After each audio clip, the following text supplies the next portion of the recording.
नमस्ते and welcome. मैं Kesaram, assistant professor राजनीति विज्ञान विभाग, राजकीय महाविद्यालय बाड़मेर। इस व्याख्यान में हम रैशनल चॉइस थ्योरी यानी तार्किक चयन सिद्धांत को समझने का प्रयास करेंगे।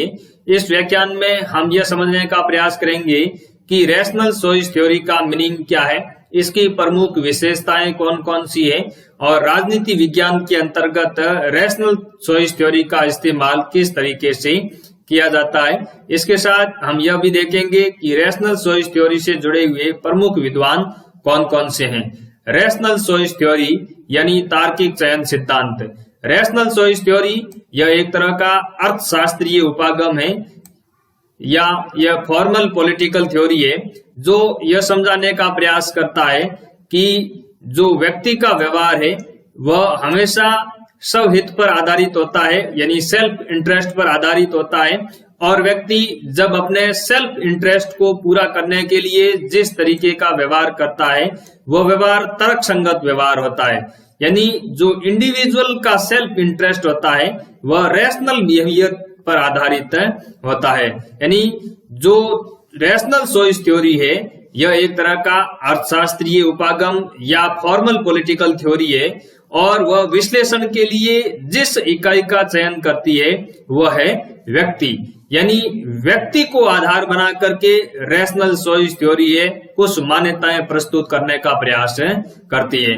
अब व्यक्ति के व्यवहार को आधार बना करके रैशनल चॉइस थ्योरी किस तरीके से मान्यताओं को प्रस्तुत करती है, तो रैशनल चॉइस थ्योरी यह मानती है कि विश्लेषण की जो प्रमुख इकाई है इनकी वह है व्यक्ति, और ये मानते हैं कि व्यक्ति का जो व्यवहार है वो हमेशा तर्कसंगत व्यवहार होता है, रैशनल बिहेवियर होता है, और व्यक्ति हमेशा अपने सेल्फ इंटरेस्ट को पूरा करने के लिए कोई भी कार्य करता है।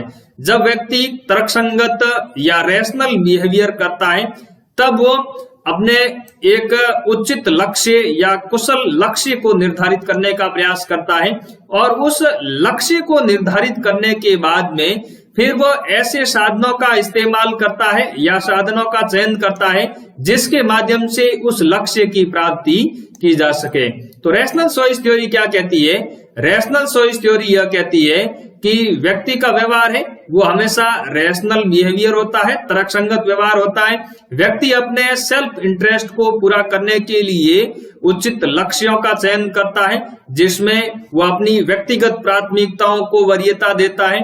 जब वो अपनी व्यक्तिगत प्राथमिकताओं को वरीयता देके किसी लक्ष्य का निर्धारण करता है तब वह रैशनलिटी का इस्तेमाल करते हुए फिर उचित या कुशल साधनों का चयन करता है और उन प्रभावशाली साधनों के माध्यम से वो हमेशा अपने लक्ष्य की प्राप्ति करने का प्रयास करता है। तो कुल मिलाकर रैशनल चॉइस थ्योरी क्या है? रैशनल चॉइस थ्योरी एक अर्थशास्त्रीय उपागम या फॉर्मल पॉलिटिकल थ्योरी है जो कि विश्लेषण की प्रमुख इकाई व्यक्ति को लेती है और यह मानता है कि व्यक्ति का जो व्यवहार है वो हमेशा तर्कसंगत व्यवहार होता है और व्यक्ति इस तरह का जब तर्कसंगत व्यवहार करता है तब वो अपने सेल्फ इंटरेस्ट को पूरा करने के लिए इस तरह का तर्कसंगत व्यवहार करता है। तो रैशनल चॉइस थ्योरी जिस पद्धति पर आधारित है, जिस मेथड पर आधारित है वह है पद्धति वैज्ञानिक व्यक्तिवाद। पद्धति वैज्ञानिक व्यक्तिवाद का अभिप्राय यह होता है कि जो विश्लेषण की मुख्य इकाई है वो है व्यक्ति का व्यवहार या व्यक्ति, और रैशनल चॉइस थ्योरी भी विश्लेषण की मुख्य इकाई किसको लेती है? रैशनल चॉइस थ्योरी भी विश्लेषण की मुख्य इकाई व्यक्ति को लेती है और यह मान लेती है कि जो व्यक्ति का व्यवहार है वो हमेशा तर्कसंगत व्यवहार होता है। व्यक्ति अपने हितों को अधिकतम करने के लिए अपने जो स्वहित है, सेल्फ इंटरेस्ट है, उनको पूरा करने के लिए हमेशा तर्कसंगत व्यवहार करता है। नेक्स्ट जो इसकी विशेषता है वह है कॉस्ट बेनिफिट एनालिसिस, लागत लाभ विश्लेषण। रैशनल चॉइस थ्योरी यह कहती है कि व्यक्ति जब भी कोई निर्णय लेता है या व्यक्ति जब भी कोई अपनी चॉइस निर्धारित करता है या लक्ष्य का निर्धारण करता है या जब वो साधनों का चयन करता है तब वो हमेशा कॉस्ट बेनिफिट एनालिसिस करता है, लागत लाभ विश्लेषण करता है। लागत लाभ विश्लेषण का मतलब ये हो गया कि व्यक्ति जब किसी लक्ष्य को निर्धारित करता है और उस लक्ष्य की प्राप्ति के लिए वो जिस तरह के साधनों का इस्तेमाल करता है तब वो देखता है कि उसने जो लक्ष्य निर्धारित किया या जो साधनों का चयन किया, उसके ऊपर कितनी लागत आएगी, उसका कितना कॉस्ट होगा, और उस लक्ष्य की प्राप्ति के लिए वो जिन साधनों का इस्तेमाल कर रहा है या वो जिस लक्ष्य का पीछा कर रहा है उससे कितना बेनिफिट होगा। तो इस तरह का वो कॉस्ट बेनिफिट एनालिसिस करने के बाद में वह उसी लक्ष्य को निर्धारित करता है जिससे कि उसकी जो व्यक्तिगत प्राथमिकता है, उसके जो स्वार्थ है वो अधिकतम पूरा हो सके। तो व्यक्ति जब भी कोई निर्णय लेता है, जब भी व्यक्ति कोई व्यवहार करता है, तब वो हमेशा कॉस्ट बेनिफिट एनालिसिस करके ही किसी तरह का डिसीजन लेता है या किसी तरह का वो व्यवहार करता है। नेक्स्ट इसकी जो विशेषता है वह है उपयोगिता को अधिकतम करना, यूटिलिटी मैक्सिमाइजिंग। या यूटिलिटी मैक्सिमाइजिंग का मतलब है कि व्यक्ति हमेशा उपयोगिता को अधिक करने का प्रयास करता है। जैसे हमने उपयोगितावादी अगर हम सिद्धांत को देखें तो उपयोगितावादी सिद्धांत है वो उपयोगिता को अधिकतम करने पर ही आधारित है। वहां पर उपयोगिता का मतलब क्या है? यहाँ पर उपयोगिता का मतलब है कि व्यक्ति हमेशा अपनी भौतिक संतुष्टि को अधिकतम करने का प्रयास करता है, व्यक्ति हमेशा भौतिक संतुष्टि के पीछे भागता है। तो रैशनल चॉइस थ्योरी भी यह कहती है कि व्यक्ति हमेशा अपनी भौतिक संतुष्टि को पूरा करने का प्रयास करता है, अपने हितों को पूरा करने का वो प्रयास करता है। तो इस तरीके से रैशनल चॉइस थ्योरी की जो प्रमुख मान्यताएं हैं उनमें से उभर करके जो पहली मान्यताएं निकलती है वो यह है कि रैशनल चॉइस थ्योरी का जो एनालिसिस है वो इंडिविजुअल के ऊपर टिका हुआ है, व्यक्ति के ऊपर टिका हुआ है। और रैशनल चॉइस थ्योरी इंडिविजुअल का जो व्यवहार मानती है वो हमेशा तर्क संगत व्यवहार मानती है। यानी रैशनल चॉइस थ्योरी ये कहती है कि व्यक्ति हमेशा तर्क संगत व्यवहार करता है, रैशनल बिहेवियर करता है।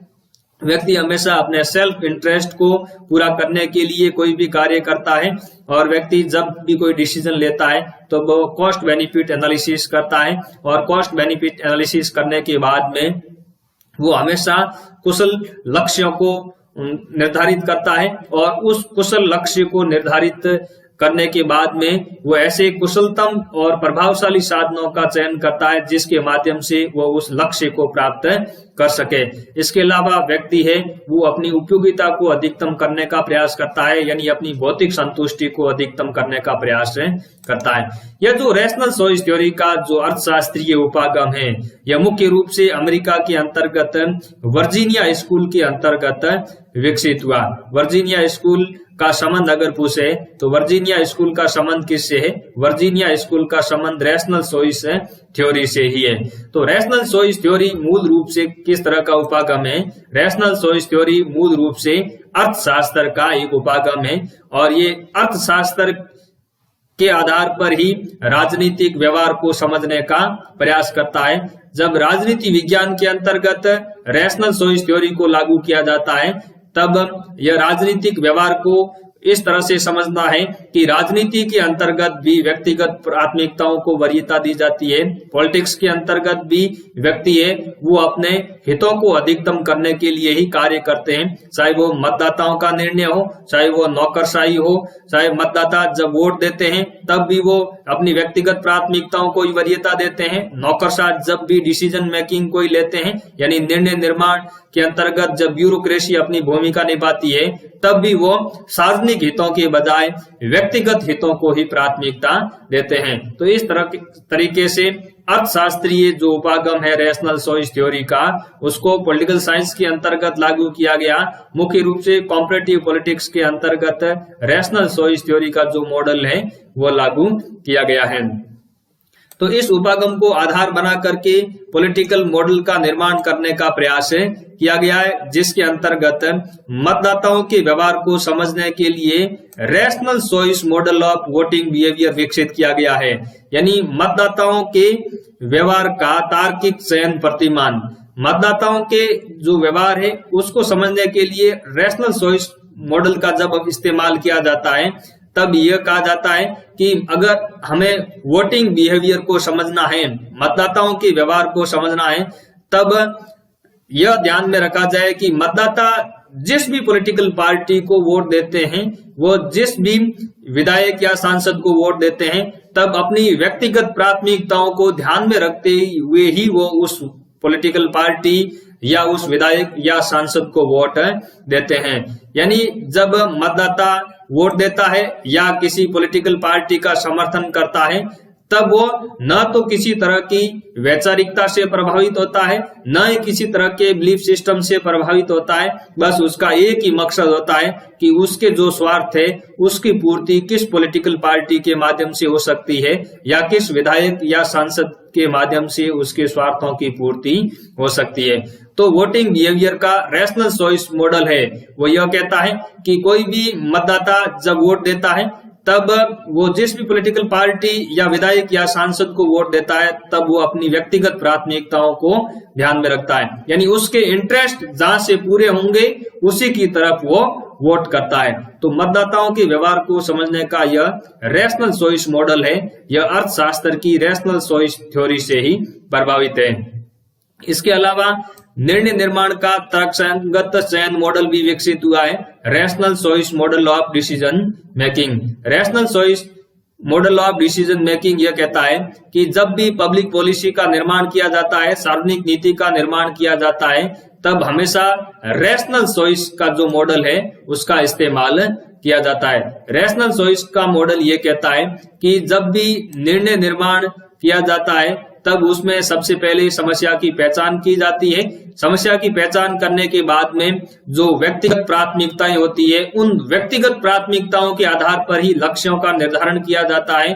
फिर उन लक्ष्यों को प्राप्त करने के लिए कुशलतम साधनों का इस्तेमाल किया जाता है या कुशलतम साधनों का चयन किया जाता है, और उन कुशलतम या प्रभावशाली साधनों का चयन करने के बाद में उस लक्ष्य की प्राप्ति करने का प्रयास किया जाता है। तो ये सारा का सारा जो डिसीजन मेकिंग है, सारी की सारी जो पब्लिक पॉलिसी का निर्माण होता है वो हमेशा सेल्फ इंटरेस्ट को ध्यान में रख करके ही होता है। जैसे मान लो कि किसी देश की जो सरकार है वह सरकार अगर कोई पब्लिक पॉलिसी का निर्माण करती है तब वो यह ध्यान में रखती है कि उसको सबसे ज्यादा वोट कहां से हासिल हो सकते हैं, किस तरह से अगर नीति का निर्माण करे तो उससे अधिकतम लोग है वो खुश हो सकते हैं, अधिकतम लोग संतुष्ट हो सकते हैं, और उनके जो इंटरेस्ट है, उनका इंटरेस्ट क्या है, सरकार का तो इंटरेस्ट या किसी पॉलिटिकल पार्टी का इंटरेस्ट तो क्या होगा, रैशनल चॉइस मॉडल के अनुसार उनका जो इंटरेस्ट है वो है सत्ता में बने रहना। तो सत्ता में बने रहने के लिए उसी तरह की सार्वजनिक नीति का निर्माण करेगी जिससे कि ज्यादा से ज्यादा वोट हासिल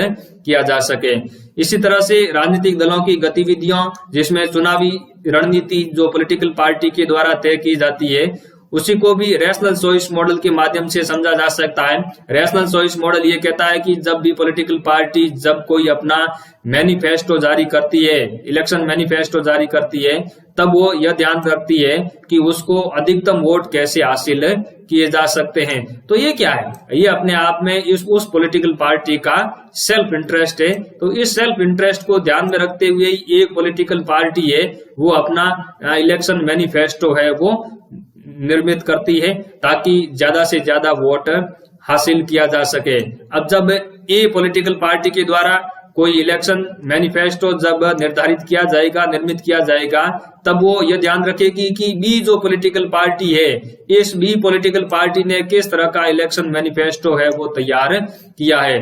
तो वो ए पॉलिटिकल पार्टी क्या करेगी, ए पॉलिटिकल पार्टी ये देखेगी कि बी ने किस तरह का मैनिफेस्टो जारी किया है, यानी उसने किस तरह का घोषणा पत्र तैयार किया है, वो उसका विश्लेषण करेगी, और ए है वो अपना फिर मैनिफेस्टो है वो जारी करेगा ताकि ज्यादा से ज्यादा वोट प्राप्त किया जा सके, ज्यादा से ज्यादा मतदाताओं को आकर्षित किया जा सके। इसी तरीके से नौकरशाही के व्यवहार को भी रैशनल चॉइस मॉडल के माध्यम से समझा जा सकता है।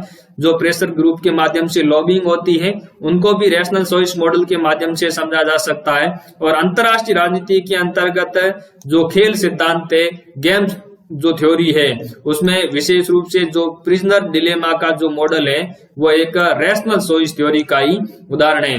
गेम थ्योरी के माध्यम से हम ये देखते हैं कि अंतरराष्ट्रीय राजनीति के अंतर्गत जो करता है, जो स्टेट है, वो हमेशा किस तरीके से रैशनल बिहेवियर करते हैं, किस तरीके से तर्क संगत व्यवहार करते हैं और अपने हितों को अधिकतम करने का किस तरीके से प्रयास करते हैं। तो ये गेम थ्योरी के माध्यम से समझा जा सकता है।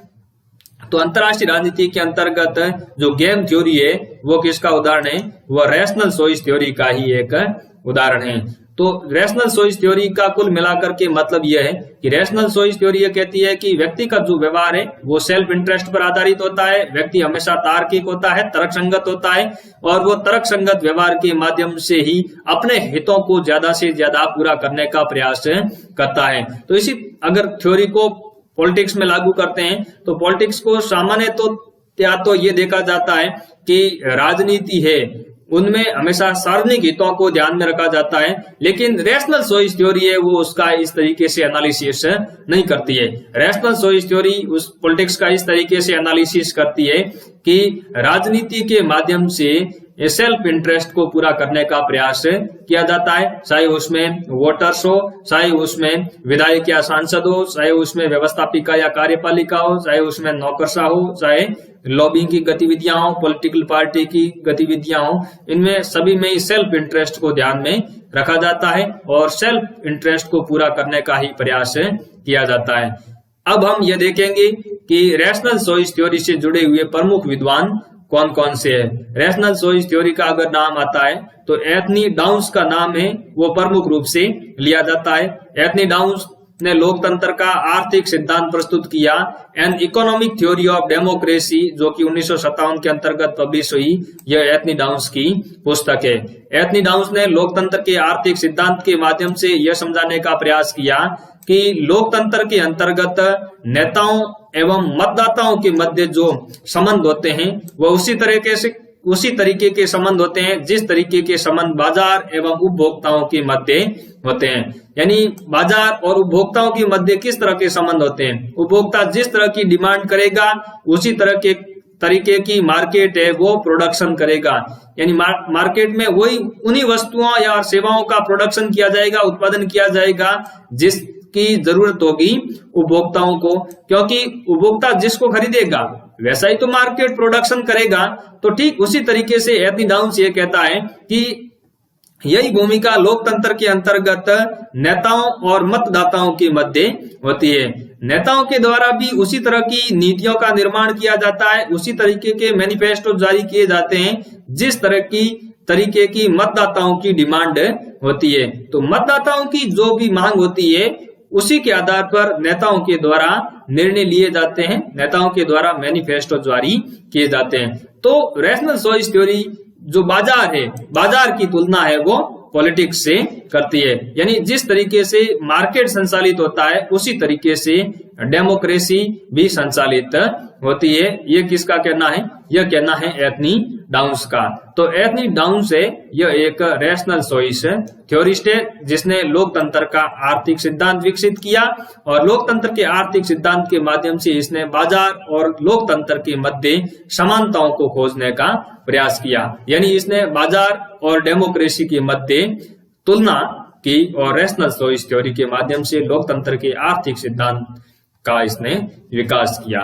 दूसरा जो विद्वान है वह है मैनकूर ऑल्सन।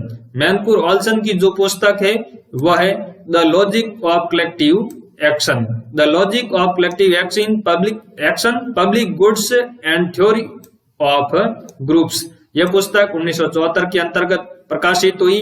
इस पुस्तक के अंतर्गत मैनकूर ऑल्सन ने पब्लिक चॉइस थ्योरी यानी सार्वजनिक विकल्प सिद्धांत या सार्वजनिक चयन सिद्धांत के माध्यम से जो इंटरेस्ट ग्रुप की जो पॉलिटिक्स है, हित समूह की जो राजनीति है, उसको समझाने का प्रयास किया।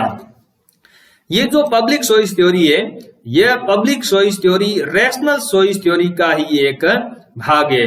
पब्लिक चॉइस थ्योरी यह कहती है कि जो भी सार्वजनिक वस्तुएं हैं, जैसे पॉलिटिक्स है, जैसे राजनीति है, तो राजनीति सार्वजनिक हित के आधार पर संचालित नहीं होती बल्कि व्यक्तिगत प्राथमिकताओं के आधार पर संचालित होती है। तो इस पब्लिक चॉइस थ्योरी का इस्तेमाल करके मैनकूर ऑल्सन ने इंटरेस्ट ग्रुप्स की जो पॉलिटिक्स है, हित समूहों की जो राजनीति है, हित समूह क्या होता है? हित समूह ऐसे समूह होते हैं जो कि अपने सदस्यों के जो हित है, जो उनकी डिमांड है, उनकी पूर्ति के लिए सरकार के ऊपर प्रेशर बनाने का काम करते हैं। हित समूह या जैसे दबाव समूह भी हम कहते हैं। तो हित समूह की राजनीति का मैनकूर ऑल्सन ने पब्लिक चॉइस थ्योरी के माध्यम से विश्लेषण किया।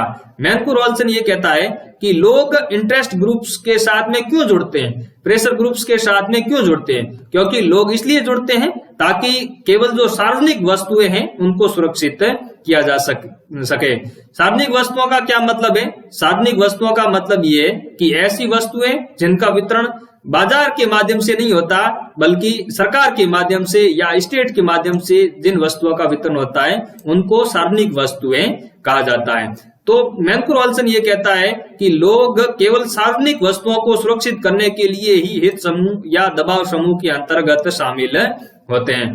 तो इंटरेस्ट ग्रुप्स की जो पॉलिटिक्स है उसको मैनकुर-ओल्सन ने पब्लिक चॉइस थ्योरी के माध्यम से विश्लेषण करने का प्रयास किया।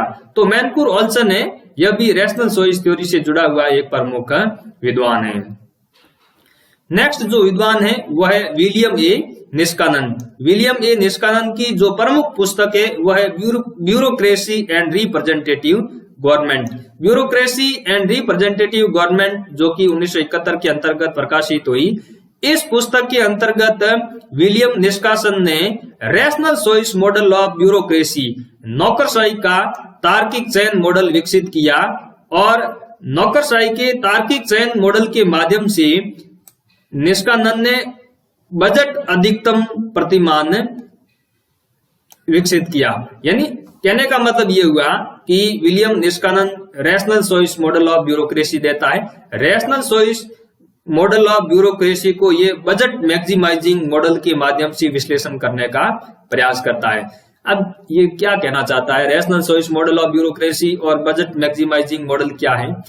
निष्कानन ये कहता है कि रैशनल ब्यूरोक्रेट्स यानी जो तर्क संगत नौकरशाह होते हैं, जो तार्किक नौकरशाह होते हैं, वो हमेशा क्या करते हैं, वो हमेशा बजट को बढ़ाने का प्रयास करते हैं। अपने डिपार्टमेंट का जो बजट होता है उस बजट को अधिकतम करने का प्रयास करते हैं, यानी प्रॉफिट को ज्यादा से ज्यादा करने का प्रयास करते हैं ताकि डिपार्टमेंट का जब बजट बढ़ेगा तो उस नौकरशाही की प्रशंसा होगी, उस नौकरशाह की जो पावर है उस पावर के अंतर्गत बढ़ोतरी होगी। बजट का उस विभाग का जब बजट बढ़ेगा तो फिर क्या होगा, फिर उस नौकरशाह की जब प्रशंसा होगी, उसका प्रमोशन होगा, उसको वेतन भी बढ़ेगा और उसकी प्रतिष्ठा भी बढ़ेगी कि उसने उस डिपार्टमेंट का बजट बढ़ाया और उस डिपार्टमेंट को उसने प्रॉफिट में लाया, यानी और ज्यादा उसको बुलंदियों तक पहुंचाया। तो निष्कानन क्या कहता है rational choice model of bureaucracy के माध्यम से कि जो एक तर्क संगत नौकरशाह होता है वो हमेशा अपने बजट को अधिकतम करने का प्रयास करता है, बजट को बढ़ाने का प्रयास करता है। किसका बजट? डिपार्टमेंट का बजट, जिसका कि वो मुख्य होता है या जिस डिपार्टमेंट के अंतर्गत वह नौकरशाह काम करता है। तो तर्क संगत नौकरशाह हमेशा और हर जगह अपनी शक्ति बढ़ाने के लिए अपने बजट को बढ़ाने का प्रयास करते हैं और विभाग के बजट को अधिकतम करने की कोशिश करते हैं जिससे कि उनका वेतन बढ़ सके और उनकी प्रतिष्ठा है वो बढ़ सके। तो ये विलियम निष्कानन है, यह भी रैशनल चॉइस थ्योरी से जुड़ा हुआ एक प्रमुख विद्वान है। इसके अलावा जेम्स बुचानन और ट्यूलॉक और डंकन ब्लैक यह भी रैशनल चॉइस थ्योरी से जुड़े हुए प्रमुख विद्वान हैं। तो इस सिद्धांत के अंतर्गत हमने रैशनल चॉइस थ्योरी में यह देखा कि रैशनल चॉइस थ्योरी है वह जो मार्केट किस तरीके से संचालित होता है, मार्केट में किस तरह की नीतियों का अनुसरण किया जाता है, अर्थव्यवस्था के अंतर्गत किस तरह की नीतियों का अनुसरण किया जाता है, उस सिद्धांत को इन्होंने नॉन मार्केट के अंतर्गत लागू करने का प्रयास किया, यानी राजनीति और समाज को समझने के लिए रैशनल चॉइस थ्योरी का इस्तेमाल किया गया। अब इसकी एक आलोचना ये हो सकती है कि जो रैशनल चॉइस थ्योरी है वह मार्केट और सोसाइटी, मार्केट और पॉलिटिक्स के मध्य तुलना करती है। तो हमेशा हम पॉलिटिक्स को की तुलना है वो मार्केट के माध्यम से नहीं कर सकते, क्योंकि अगर इस तरीके से पॉलिटिक्स की अगर व्याख्या की गई तो फिर वह संकीर्णता पर आधारित होगी। लेकिन इसके बावजूद भी रैशनल चॉइस थ्योरी की प्रासंगिकता है, जो कि अमूमन व्यवहारिक स्तर पर आप देखोगे तो पॉलिटिक्स के अंतर्गत जो नेता होते हैं, जो नौकरशाह होते हैं, वो हमेशा अपने स्वार्थों के लिए कार्य भी करते हुए हमें दिखाई देते हैं। लेकिन हमेशा हमें ये नहीं मानना चाहिए कि नौकरशाह और जो नेता है वो केवल और केवल स्वार्थ के आधार पर ही काम करते हैं। तो यह थी रैशनल चॉइस थ्योरी। उम्मीद करता हूं कि रैशनल चॉइस थ्योरी का जो कॉन्सेप्ट है वो आपको समझ में आया होगा।